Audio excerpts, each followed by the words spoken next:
Be me, 28. Work a decent IT job from home most days. Nothing special, just a regular guy trying to make things work. Live with my girlfriend Stacy for about 2 years. When we first got together, things were great. She was fun, energetic. We had the same sense of humor, the usual honeymoon phase stuff. But over the last year or so, things started to change. She got really into online social justice stuff. Not the kind that helps people, but the kind that finds problems in everything. Every conversation started to feel like a lecture. Every movie we watched had to be deconstructed for its problematic elements. Every interaction I had was put under a microscope for signs of toxic masculinity.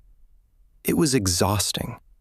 But I loved her, so I tried to be patient. I figured it was just a phase. My main role in the relationship slowly shifted. I went from being her boyfriend to being her personal sounding board, her emotional sponge. A perfect example happened a few months back, maybe in the spring. I was finishing up work on a Wednesday evening, finally closing my laptop, ready to just zone out and play some video games. The door opens and Stacy comes in like a hurricane, slams her purse on the counter, throws her keys into the bowl so hard they rattle. I know the look on her face. It's her "the world has wronged me" face. I pause my game before it even starts. "Hey, rough day?" I ask. That's the only invitation she needs. For the next hour, I get a full, unabridged monologue about her job. Apparently, a promotion she was sure she was going to get went to someone else. Another woman in her department, a person she always complained about. She paced back and forth in the living room, dissecting every single reason why it was a grave injustice. Her boss was a secret misogynist who promoted the other woman to fill a quota. The other woman was a backstabber who probably stole her ideas. The whole system was rigged against her specifically. I just sat there on the couch and listened. I nodded in all the right places. I made sympathetic noises. When she finally ran out of steam, I did what I always did. I got up, made her a cup of chamomile tea, and sat down next to her. I told her she was right to be upset. I told her that her feelings were valid. I spent another 30 minutes helping her draft a professional but firm email to her boss, asking for feedback. In reality, I just took her angry rant and rephrased it in corporate speak so she wouldn't get fired. She finally calmed down. She gave me a quick peck on the cheek, said thanks, and then immediately picked up her phone, started scrolling through social media, completely absorbed. I was left sitting there mentally drained, my tea getting cold. My own plans for the evening were completely gone. That was a regular occurrence. My own bad days, my own stresses from work. There was never any room for them. If I ever tried to bring them up, the conversation would somehow pivot back to her within minutes. My server migration issue was nothing compared to the rude comment a stranger left on her Instagram post. I talked to my best friend Willie about it one weekend. We were at a bar just catching up. He asked me how things were with Stacy. I gave him the non-committal. "Yeah, they're good, you know." He just looked at me. He's known me since we were kids. He can read me like a book. He said, "Dude, you look tired. Not like need more sleep tired, but soul tired." I ended up telling him about the constant venting, the one-sided support system our relationship had become. Willie took a long sip of his beer. He told me, "You're not her boyfriend, man. You're her emotional janitor. She just dumps all her garbage on you at the end of the day and expects you to clean it up." He said it wasn't a partnership if only one person was doing all the emotional heavy lifting. I knew he was right, but I didn't know what to do. I still cared about her. I thought maybe I could fix it. I thought if I just supported her enough, eventually she'd be happy and things would go back to normal. Spoiler alert, that's not what happened. The breaking point came on a Tuesday. I think it was a Tuesday. It was the end of a massive project at my job. We were rolling out a new system, and of course, everything that could go wrong did go wrong. The servers crashed. Data was corrupted. Clients were screaming. I had been working 14-hour days for a week straight, fueled by nothing but caffeine and stress. That day, we finally fixed the last bug. The project was done. I came home feeling like a zombie. I was completely hollowed out. All I wanted was a hot shower and silence. I walk in the door and Stacy is standing there, phone in hand, with that same furious look on her face. I didn't even have my shoes off yet. She starts in on me immediately. Not about her job this time, not about her friends, about some online argument she was having with a total stranger on the internet. Some guy disagreed with her about a movie, and she was acting like he'd committed a war crime. "I just can't believe the nerve of some men," she said, shoving her phone in my face. "Look at this comment. This is pure, unadulterated, toxic masculinity." I couldn't even read the words on the screen. My eyes were blurry from staring at code all day. I put my hand up. "Stacy," I said, my voice probably sounding as worn out as I felt. "Please, can we not do this tonight? I've had a horrible, horrible day. I can't." It was the first time I had ever pushed back. The first time I had ever put my own needs first. She stopped. She stared at me. Her expression wasn't hurt. It wasn't sympathetic. It was cold academic fury, like a professor whose stupidest student just questioned their life's work. She crossed her arms. "Wow," she said, her voice dripping with condescension. "Just wow." She took a deep breath, like she was preparing for a debate. "Do you have any idea what you're doing right now? You're dismissing my lived experience. You're refusing to perform the basic emotional labor required in a partnership." I just stared at her. Emotional labor? That was a new one. I'd heard her use it when talking about her job, but never about us. She went on. She explained to me like I was a child that listening to her problems, validating her feelings, and providing comfort was a form of labor. It was a job that women historically have been forced to do for men for free. She said that when I refuse to do it, I'm contributing to a patriarchal system that devalues this essential work. She told me I should be grateful that she even feels comfortable enough to assign me this task. Every word she said was like a small, sharp icicle stabbing into my brain. I wasn't her boyfriend. I wasn't her partner. I was an unpaid employee. And I had just tried to clock out early. Something inside me just broke. Not in a loud, dramatic way. It was a quiet, clean snap. The part of me that was trying so hard, the part that was making excuses for her, the part that was absorbing all her negativity, it just vanished. A strange calm washed over me. I looked at her standing there in our living room, lecturing me about my duties, and for the first time, I saw her not as the woman I loved, but as a bad manager. I didn't argue. I didn't raise my voice. I just nodded slowly. I looked her right in the eye. "You're right," I said. My voice was completely flat. "It is labor. I understand now." Her smug expression told me she thought she'd won. She thought she'd educated me. She had no idea what had just happened. She had just given me the rule book to a game I was tired of playing. And I was about to follow those rules to the absolute letter. The next morning, the change began. I didn't announce it. I just did it. She was in the kitchen complaining about how the coffee tasted weird. Normally, I'd apologize for some reason or offer to make a new pot or ask a dozen questions about what was wrong with it. Instead, I just looked at it. "I see," I said. "You could submit a formal complaint to the manufacturer if you believe the product is defective." Then I just went back to eating my toast. She blinked, confused. "What?" "I was just saying." "Your statement has been logged," I replied without looking up. She didn't know what to say to that, so she just went quiet. Later that day, she texted me. It was a long wall of text about a fight she was having with one of her friends. Standard procedure was for me to text back a novel of my own, full of supportive phrases and questions designed to make her feel heard. This time, I waited a few minutes. Then I replied, "That sounds like a challenging interpersonal conflict. What is your desired resolution?" Her reply came back instantly, followed by, "I just want you to listen to me." My response, "I have received and processed your statement.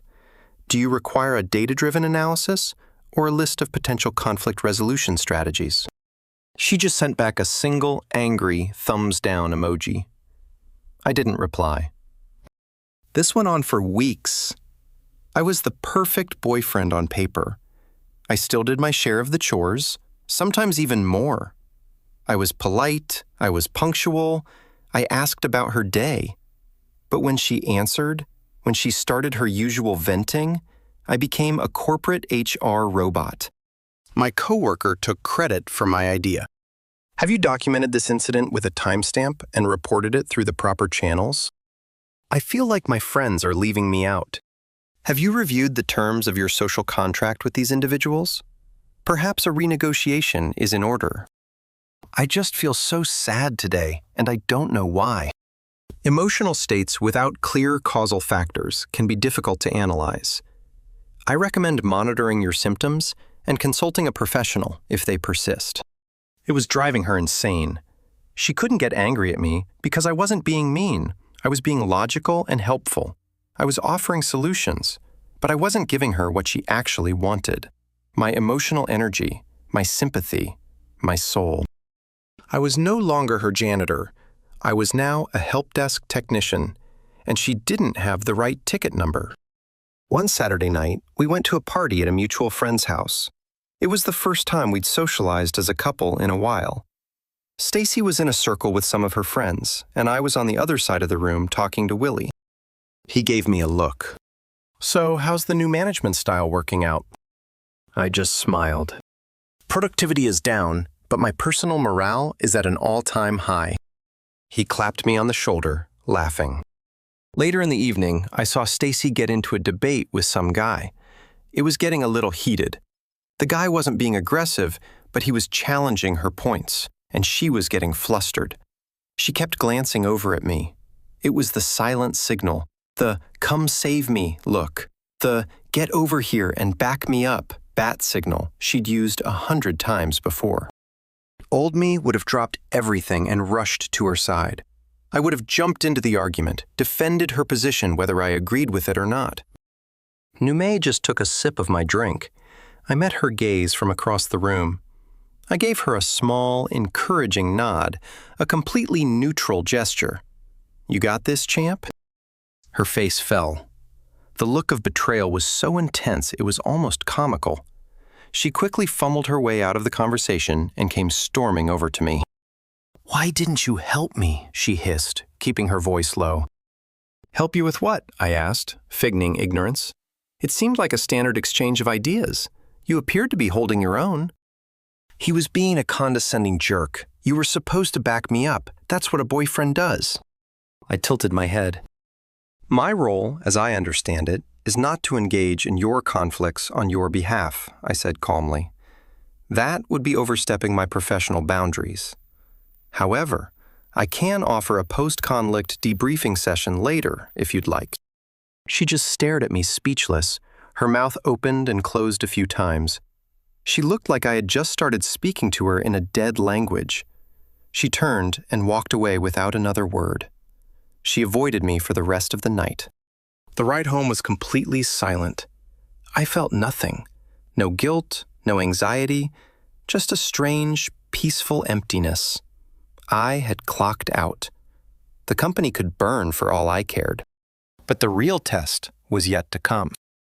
I knew her usual problems, work, friends, internet strangers, were just minor service requests. I was waiting for a system-critical 5-alarm emergency, and it arrived about a week later. It involved her cat. She loved that cat more than anything. It was an old, grumpy Persian she'd had since before we met. I came home from the one day a week I had to go into the office. Stacy was sitting on the couch, looking distressed. This was different from her usual, I'm mad at the world look. This was genuine fear. "What's wrong?" I asked. "It's the cat," she said, her voice trembling. "He hasn't eaten all day. He's just been hiding under the bed." This was serious.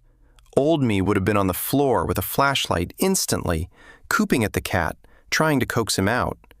I'd be looking up emergency vet numbers, reassuring her that everything was going to be okay. I stood there in the living room. I processed the information. A sudden change in an animal's eating habits and behavior can be an indicator of a significant health issue, I stated. The recommended course of action is to seek immediate consultation with a qualified veterinarian. She looked at me, her eyes wide with disbelief. "Seth, what is wrong with you? Can't you see I'm scared?" "I've acknowledged your emotional state of fear," I replied, my tone perfectly level. "My recommendation remains the same. Shall I Google the number for the 24-hour emergency vet clinic for you?" She started to cry, real, desperate tears. "I don't want a search engine. I want my boyfriend." It was a direct plea, an appeal to the man I used to be. I felt a tiny flicker of something. Pity, maybe. I extinguished it immediately.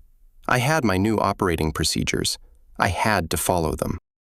"The entity you are referring to as your boyfriend is not equipped to provide veterinary medical advice. I said contacting a professional is the most logical and effective step to ensure the well-being of your pet." I took up my phone, found the number, and read it out to her. She just sobbed, dialing the number with shaking hands. I didn't comfort her. I didn't hug her. I went to the kitchen and started methodically unpacking the dishwasher. My work here was done. I had provided a solution. The rest was her problem. She got an appointment at the emergency vet clinic that night. I drove her there. I didn't offer. She asked, and I agreed. Transportation was a reasonable logistical request. The car ride was silent, except for her quiet sniffling. I didn't turn on the radio. I just drove. At the clinic, they took the cat to the back for an examination. We were left in the waiting room. It was sterile and quiet, smelled like antiseptic. She was a wreck, pacing, chewing on her nails, staring at the door the vet had disappeared through. She kept looking at me, her eyes pleading for something, a kind word, a squeeze of the hand, anything. I just sat on one of the uncomfortable plastic chairs, scrolling through news articles on my phone. I was present, but I wasn't there. After what felt like an eternity, the vet came out. The news wasn't good. The cat had a severe blockage. He was in critical condition. He needed emergency surgery, and even then, the vet said his chances were only about 50-50. The cost of the surgery was going to be thousands of dollars. Stacy just crumpled. It was like the vet's words were a physical blow. She leaned against the wall and slid down to the floor, burying her face in her hands, her shoulders shaking with huge, gut-wrenching sobs. This was it, the main event, the system-critical failure I had been waiting for. She was completely broken. She looked up at me from the floor, her face a mess of tears and mascara. "Seth," she choked out, "please, I'm begging you. I'm so scared. I can't do this alone. Just tell me it's going to be okay. Please, just hold me." This was the ultimate test of my new policy. This was a direct request for the very thing she had defined as unpaid labor. I looked down at her on the floor. Then I calmly glanced at my phone to check the time. I looked back at her. My voice was quiet, but not unkind. It was just neutral, factual. "Stacy," I began, "it's 8:30 p.m. My designated workday ended at 6 p.m. I let that sink in for a moment. Emotional support, as you have previously clarified, is a form of labor. Providing this service outside of standard hours would be considered overtime. I paused again. As we do not have a pre-existing agreement or compensation structure for such work, I am unfortunately unable to fulfill your request at this time. The sobbing stopped instantly. She just froze, still huddled on the floor. She slowly lifted her head, her tear-filled eyes wide with a dawning, horrified realization. It was the look of someone who has just been checkmated in a game they invented. She was staring at a monster that she had created, built from her own words and theories. She didn't say anything. She couldn't. What could she say? You're wrong? That's not what I meant? It was exactly what she meant. I had just taken her at her word. I stood up. I will be in the car, I said. Let me know what you decide regarding the surgical procedure. I can facilitate the payment if you choose to proceed. Then I turned and walked out, leaving her there on the cold, sterile floor of the vet's office, alone. She ended up paying for the surgery. The cat, against the odds, actually pulled through. I picked them both up a few days later. Stacy was different, quiet, subdued. The lectures stopped. The complaints stopped. The constant need for validation stopped. She was trying. She started asking about my day and actually listening to the answer. She made me dinner a few times. She was trying to be the girlfriend she used to be. But it was too late. The snap that had happened inside me, it didn't unnap. I couldn't look at her without hearing her lecture me about emotional labor. I couldn't see her cry without picturing her on that clinic floor. The trust, the intimacy, the very foundation of the relationship was gone. It had been replaced by a transaction, and I no longer wanted to be a part of it. About a week after the cat came home, I started packing my things. It was a Saturday morning. I just got some boxes from the storage closet and started putting my books in them. She came into the room and saw what I was doing. Her face went pale. "What are you doing?" she asked, her voice barely a whisper. "I'm moving out," I said, not stopping my packing. She started to cry again, but these were different tears, not the dramatic look-at-me tears from before. These were quiet, desperate ones. "Seth, please don't," she said. "I know I messed up. I'm so sorry. I was wrong. All that stuff I said, it was stupid. I just read it online and I finally stopped and looked at her. "It's not about you being wrong, Stacy," I said, and my voice was finally my own again, not a robot's. "It's about you showing me the truth." I picked up another book and placed it in the box. "You showed me how you really see a relationship. You see it as a job, a list of duties and obligations. You weren't my partner. You were my supervisor, and I was an employee you were taking for granted." I taped up the box and reached for another one. Well, I quit. I looked around the room at all the things that were once ours. Consider this my 2 weeks' notice, effective immediately. She didn't have a response to that. She just stood there and watched me pack up 2 years of my life. I called Willie, and he came over with his truck to help me move my stuff into a storage unit. He didn't ask a lot of questions. He just saw the boxes, saw my face, and nodded. He knew. As we carried the last box out, Stacy was standing in the doorway. "So this is it?" she asked, her voice hollow. "After everything?" I stopped and looked at her one last time. "You wanted me to value your emotional labor," I said. "Well, I finally learned to value mine, and it's worth more than this." I walked out and didn't look back. I stayed on Willie's couch for a couple of weeks while I found a new apartment. It was strange at first. The quiet, the freedom. I had so much free time, so much mental energy that was no longer being consumed by someone else's manufactured drama. I started going to the gym again. I got back into some old hobbies I'd let slide. I reconnected with friends I hadn't seen in ages because I was always too busy dealing with Stacy's latest crisis. I felt light. It was like I'd been carrying a heavy backpack for 2 years and had finally been allowed to take it off. I hadn't even realized how much it was weighing me down until it was gone. A few months went by. I was in my own place, settled in. Life was good. I was out with Willie and a few other guys, just grabbing a beer on a Friday night. My phone buzzed in my pocket. I pulled it out and saw a notification. It was a long text message from Stacy. I could only see the first few lines in the preview. Hi, Seth. I know it's been a while, but I can't stop thinking about you. I've been going to therapy, and I realize... I didn't read the rest. I wasn't angry. I wasn't sad. I felt absolutely nothing. Her emotions were no longer my problem to solve. Her epiphanies were no longer my reward. It was just data from a system I no longer had access to, a job I no longer worked at. With a slight smile, I held my thumb down on the conversation and hit delete. Then, I put my phone back in my pocket. Willie raised his glass. To what? I clinked my glass against his. To being unemployed, I said, and for the first time in a very long time, I felt genuinely free.